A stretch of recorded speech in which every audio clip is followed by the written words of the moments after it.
Pois bem, meu amigo, minha amiga, chegamos agora o momento para juntos estudarmos a Bíblia aqui no programa Encontro com a Vida. Essa semana, demos uma pausa na temática Nisto Cremos, da nossa série Nisto Cremos, para fazermos temas alusivos à Semana Santa. E o tema deste ano é a última vitória. Esse é o tema da nossa Semana Santa deste ano na Igreja Adventista do Sétimo Dia, a última vitória. E eu quero aproveitar e convidar você, que é nosso telespectador, nosso internauta, para visitar uma igreja adventista bem pertinho de você. Todas as noites nós vamos ter esses temas. A partir de quarta-feira, todas as noites, nós vamos estar reunidos para aprender mais da Palavra de Deus. E eu quero aproveitar e convidar você para estar comigo. É isso mesmo, a partir de amanhã, quarta-feira, eu estarei na Igreja Adventista do Estreito. Eu vou colocar aqui para você o endereço da igreja, vai aparecer aqui o endereço dela, a rua, o número, o bairro, para você estar conosco a partir de amanhã. De quarta até sábado eu estarei estudando esses temas alusivos à Semana Santa na Igreja do Estreito e você é o meu convidado, tá bem? Você que está em qualquer parte do Brasil pode participar de nossa celebração, de nosso momento especial da Semana Santa. Basta você acessar o site encontreumaigreja.com.br e você vai ser direcionado para a igreja mais próxima da sua casa, tá bem? Pois bem, vamos então agora estudarmos o tema dessa terça-feira. O tema escolhido para hoje, o dono do jumentinho. O que vamos aprender na Bíblia nessa semana? Bem, você já deve ter na sua memória a lembrança de que Jesus entrou triunfalmente em Jerusalém, montado num jumentinho. E na reflexão bíblica de hoje, nós queremos perguntar sobre esse dono do jumentinho. Antes de avançarmos no estudo, você ora comigo? Nosso Pai, muito obrigado por estarmos reunidos mais uma vez para estudarmos a Tua Palavra. Queremos convidar ao bom Espírito Santo para que Ele esteja conosco. E agora, ao abrirmos o Teu livro sagrado, que Ele fale ao nosso coração. Nos ajude na compreensão da Tua verdade e na decisão ao Teu lado. Oramos em nome de Jesus. Amém. Muito obrigado por ter orado comigo. Nós vamos juntos agora meditarmos num texto da Palavra de Deus. Quero convidar você a abrir a sua Bíblia comigo em Mateus capítulo 21. Leremos versos 2 a 5. Estamos na última semana do ministério de Jesus. Ele aproxima-se da cruz. Agora, ele vai então pedir aos discípulos que preparem para a sua entrada triunfal em Jerusalém. O texto diz assim: Ide à aldeia que está aí diante de vós, e logo achareis presa uma jumenta, e com ela um jumentinho. Desprendei-a e trazei-mos. E se alguém vos disser alguma coisa, respondei-lhe que o Senhor precisa deles, e logo os enviará. Ora, isso aconteceu para se cumprir o que foi dito por intermédio do profeta. Dizei à filha de Sião: Eis aí te vem o teu rei, humilde, montado em jumento, num jumentinho, cria de animal de carga. Estamos nos aproximando da última semana do ministério de Jesus. É domingo. E então Cristo manda os discípulos irem à aldeia para pegar uma jumenta com o seu jumentinho. Jesus dá todas as orientações. Os discípulos obedecem. E quando eles trazem ali o jumentinho, Jesus monta nesse jumentinho e nós agora temos a entrada triunfal de Jesus em Jerusalém. Por que Jesus fez isso? Como o texto mesmo afirma, para que se cumprisse as Escrituras. E o profeta havia antecipado de que o Messias, em algum momento, viria montado num jumentinho, cria de jumenta. Jesus veio para cumprir todas as profecias messiânicas do Antigo Testamento. Aliás, cada profecia dada no Antigo Testamento era uma antecipação dos eventos que Deus colocava patente diante de seu povo. É domingo e Jesus agora entra em Jerusalém montado num jumentinho. Os católicos chamam esse domingo de Domingo de Ramos. E por que o chamam assim? Porque as pessoas pegavam ramos de palmeiras, às vezes as vestes, colocavam ali no caminho para que Jesus passasse com um jumentinho. E todas as pessoas tinham um cântico em seus lábios. Hosanas ao que vem em nome do Senhor. Hosanas ao Filho de Davi. Na realidade, os judeus possuíam uma expectativa. Eles esperavam um Messias que viesse ao mundo para tirar os romanos do poder e colocar os judeus, mais uma vez, na cabeça da liderança. O tempo se passou e esse conceito de um Messias bélico ganhou força. Mas a Bíblia não falava de um Messias bélico, ao contrário. As profecias messiânicas falavam de um Messias sofredor. Olhe para Isaías 53. Lá diz claramente que ele seria tratado como um animal. Ele seria ferido por nossas iniquidades, moído por nossas transgressões, como uma ovelha muda seria levado ao matadouro, mas perante os seus tosqueadores ele não abriria a boca. Mas, de uma forma interessante, os judeus desenvolveram uma expectativa messiânica de um Messias bélico, que viria para destruir os romanos e estabelecer mais uma vez a hegemonia do povo de Israel. Jesus está num momento de popularidade. A Bíblia declara que quando Jesus entrou pela cidade, a cidade toda entrou em alvoroço. Era o momento de maior popularidade no ministério de Cristo. Você já percebeu que Jesus teve algumas fases do seu ministério? A primeira fase de Cristo foi a fase do anonimato. E você vai ter especialmente dos 12 aos 30.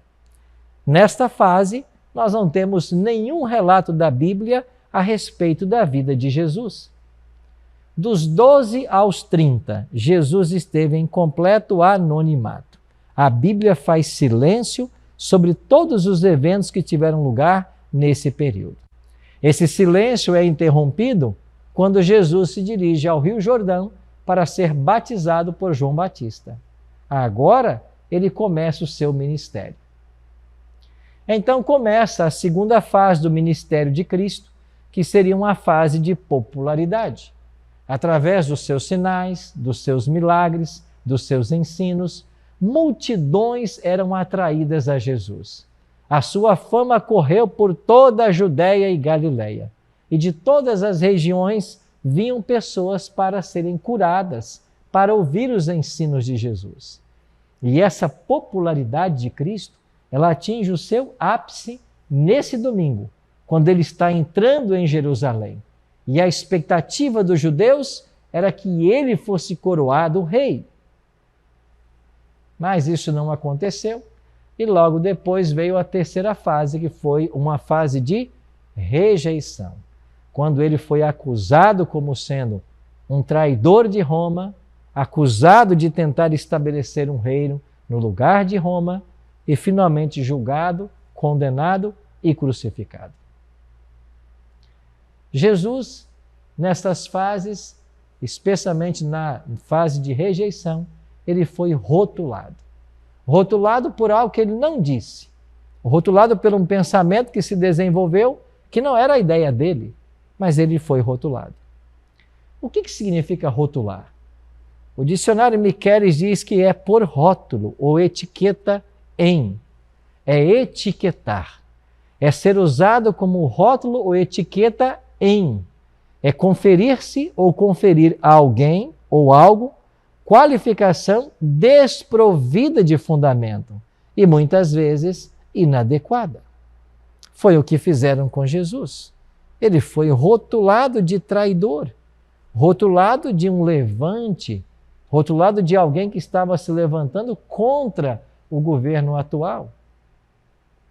Interessante que nós temos na história os selos mais antigos que foram encontrados. E acredita-se que os primeiros a usarem rótulos em toda a história tenham sido os egípcios. Esses primeiros rótulos, eles datam do Egito Antigo.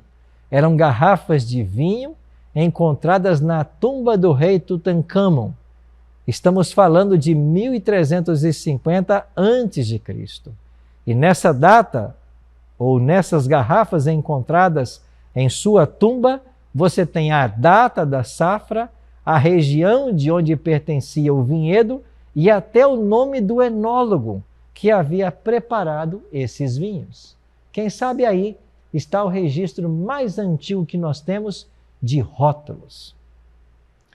Você já percebeu que na Bíblia pessoas também foram rotuladas, inclusive associadas ao vinho? Nós temos o exemplo de Ana. Ana foi rotulada como uma bêbada. Você se lembra da história de Ana? Ana foi até a Siló e lá no santuário ela orava a Deus pedindo que Deus desse a ela um filho, porque ela era estéril. Ela era casada com Penina, ela era casada com Eucana, e Eucana possuía duas esposas, Ana e Penina, só que Penina dera muitos filhos a Eucana e Ana não. E agora Ana começa a orar pedindo que Deus desse a ela um filho. E enquanto ela orava em silêncio, ali estava o sacerdote Eli. O sacerdote achou que ela estava bêbada e ela foi rotulada como bêbada. Olha o que diz 1 Samuel 11. Como Ana orava silenciosamente, seus lábios se mexiam, mas não se ouvia a sua voz. Então Eli pensou que estivesse embriagada e lhe disse: até quando você continuará embriagada? Abandone o vinho. Então veja, Ana foi rotulada como alguém que estava embriagada, como uma bêbada. Ela não estava bêbada. Depois ela mesma disse para ele: não, meu Senhor, é a minha alma que está angustiada. Eu estou orando a Deus. Eu estou fazendo um pedido ao Senhor, um voto a Ele. E Eli então vai dizer: então que Deus cumpra o seu pedido. Isso de fato aconteceu e nasceu Samuel. E ela cumpriu o seu voto e levou para que ele vivesse junto com o sacerdote Eli. Mas os rótulos não aparecem apenas na Bíblia. Se olharmos para a própria história do Brasil, nós temos pessoas que injustamente foram rotuladas. Inclusive Getúlio Vargas, rotulado como um assassino. Ele foi condenado de haver assassinado alguém que ele nunca matou. Então, quando olhamos para a história do Brasil, o assassinato de Carlos Lacerda, na rua Toneleiro, foi injustamente imposta a Getúlio Vargas. Depois descobriu-se de que ele não era o criminoso, mas ele foi rotulado. Deixa eu perguntar para você, alguma vez alguém também te rotulou? Alguma vez alguém disse sobre você algo que não era verdade? Talvez algumas pessoas carregam traumas por causa desses rótulos. Mas deixa eu dizer para você uma coisa. Nem você conhece você tão bem como Deus. Ninguém conhece você melhor do que Ele. Ninguém tem o direito de rotular ninguém. Mas se as pessoas te rotulam, não ligue para isso. Sabe por quê? Porque Deus se importa com você. E Ele conhece você melhor do que qualquer pessoa. E Ele está disposto a te ajudar, a te abençoar e a vencer qualquer dificuldade. Você sabia que o próprio Jesus Cristo também foi rotulado? Jesus foi rotulado de glutão e beberrão por seus detratores, pelas pessoas que o odiavam. Em Mateus 11:19 nós lemos: então chega o Filho do Homem, comendo e bebendo, e dizem: eis aí um glutão e bebedor de vinho, amigo de publicanos e pecadores. Jesus era amigo de publicanos e pecadores, mas ele não era um glutão, nem um beberrão de vinho. Mas ele foi rotulado. Você percebe que nem o próprio Cristo escapou de ser rotulado? Então, se você foi rotulado em algum momento, Deus pode ajudar você a vencer, a virar essa página na sua vida, a superar esse bullying, esse momento difícil que talvez você tenha vivido. Mas Deus pode usar pequenas coisas e usa em prol dos objetivos que Ele tem. Vamos voltar à história da entrada triunfal de Jesus, quando um jumentinho foi usado para que Jesus entrasse na cidade. Quem era o dono desse jumentinho? Você já percebeu que na Bíblia existem muitos heróis anônimos? Existem pessoas que fizeram grandes coisas e contribuíram, mas seus nomes não estão aí relatados? Quem era o dono daquela jumenta e daquele jumentinho que foram emprestados para que Jesus entrasse em Jerusalém? Heróis que permaneceram no anonimato. Talvez apenas no céu nós saberemos. O que dizer daquela corda que foi usada por Raabe para ajudar os espias quando foram a Jericó? Quem deu esta corda? Quem providenciou? Quem ajudou no escape desses espias que foram a Jericó? O que dizer daquele cesto que salvou a vida de Paulo? Quem preparou aquele cesto? Quando o apóstolo foi colocado e descido pelos muros da cidade para ter a sua vida salva. Talvez a pessoa que confeccionou aquele cesto nunca saiba o que de fato aconteceu. Ou talvez saiba e até tenha participado desta fuga do apóstolo. Ele não imaginava que ao confeccionar esse objeto, ele estaria preparando algo que seria usado de maneira tão extraordinária. O que dizer do vaso de perfume, do vaso de alabastro que Maria usou para ungir a Cristo? Quando ela derrama aquele perfume precioso aos pés de Jesus. O que dizer desse vaso?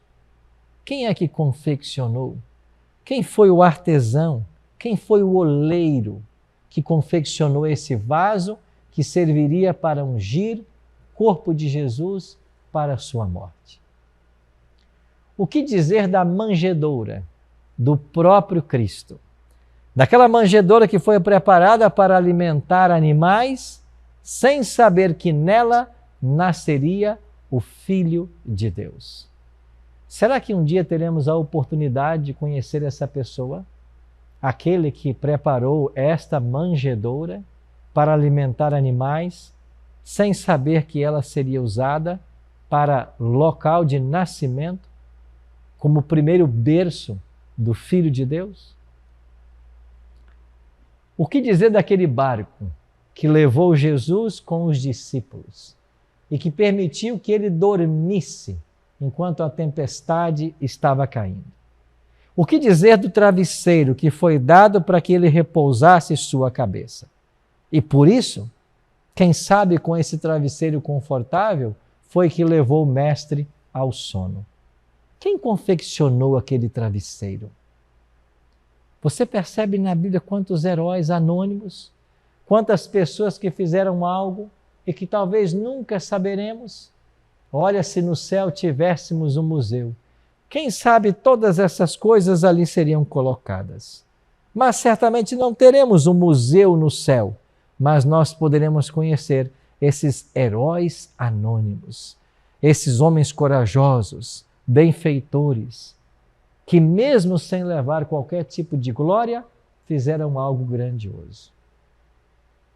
Você quer ver um outro detalhe? Olhe para a história de Simão. Simão, o Cirineu. A palavra de Deus diz assim, Mateus 27, 32. Em seguida, o levaram para ser crucificado. E ao saírem, encontraram um cirineu chamado Simão, a quem obrigaram a carregar-lhe a cruz. Simão aparece em um único verso da Bíblia. Ele está aí, perto de Jesus, no momento em que ele passa pela via dolorosa, carregando a cruz. A escritora norte-americana Ellen G. White diz que ele se deteve espantado com a cena. E ao exprimir compaixão, agarraram-no e lhe põem sobre os ombros a cruz. Por que eles pediram Simão ou obrigaram Simão a carregar a cruz? Porque ele exprimiu em algum momento compaixão. Ele viu que Jesus Cristo estava sendo injustiçado, que a cruz não era dele.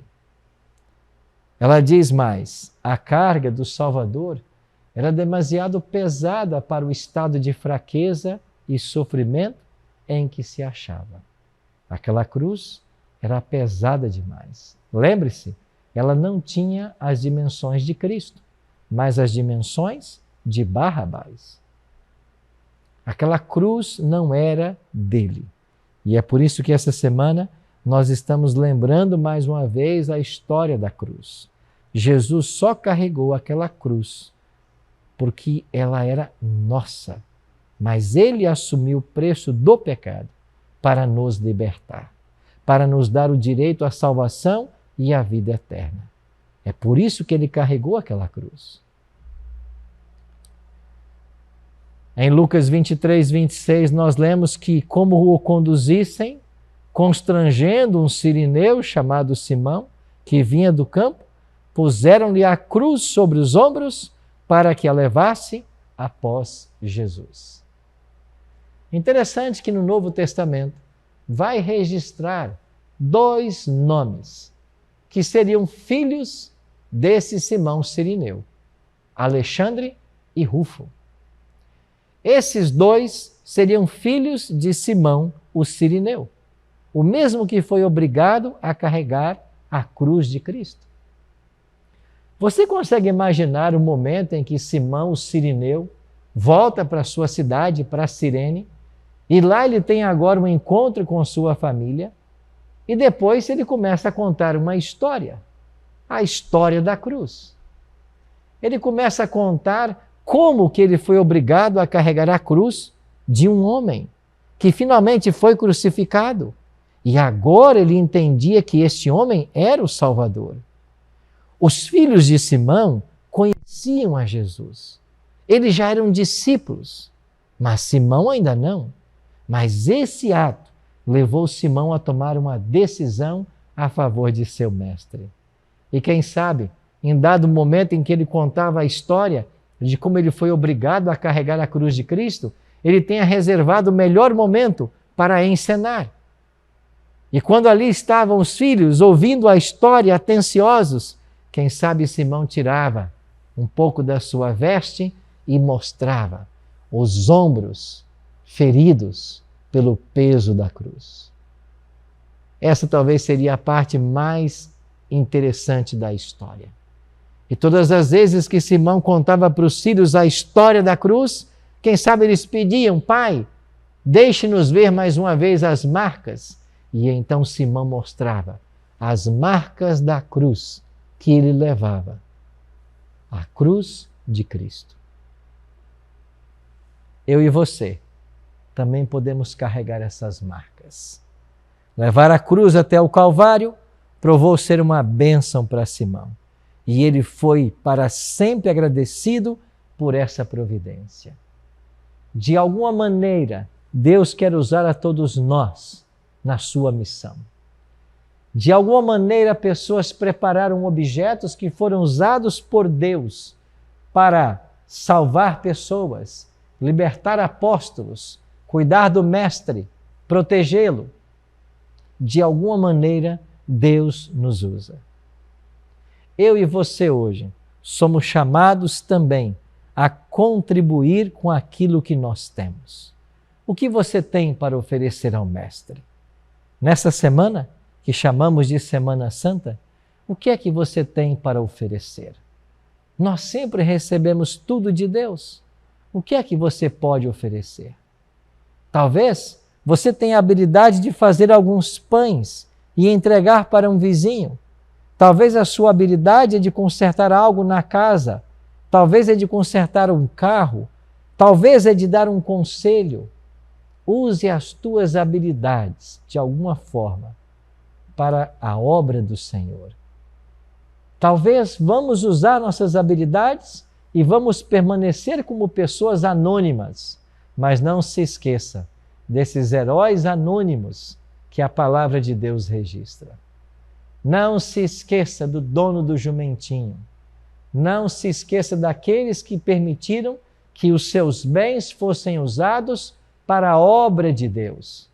Não se esqueça daquele homem que emprestou o cenáculo para a última ceia de Cristo. Não se esqueça dos heróis anônimos da Bíblia.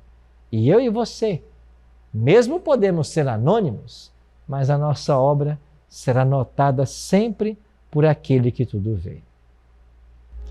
Prezado amigo, prezado amiga, nesta semana, quando celebramos o sacrifício e a morte de Jesus, o que é que você tem para oferecer? Mas sabe o que mais Deus espera de você? Sabe o que mais Ele anseia que você ofereça? Um coração arrependido. De fato é isso que Ele deseja. Lembre-se, Ele tudo fez e entregou por você. O que podemos entregar a Ele? O maior desejo de Deus hoje é que você entregue o seu coração. É isso que Ele pede.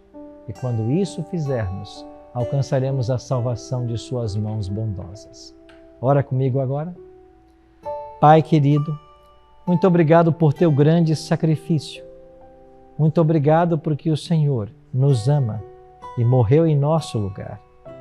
Nos ajuda, Pai, a dedicarmos tudo o que temos e somos ao Senhor e usa-nos de alguma forma para a tua obra. É a nossa oração hoje. Em nome de Jesus. Amém.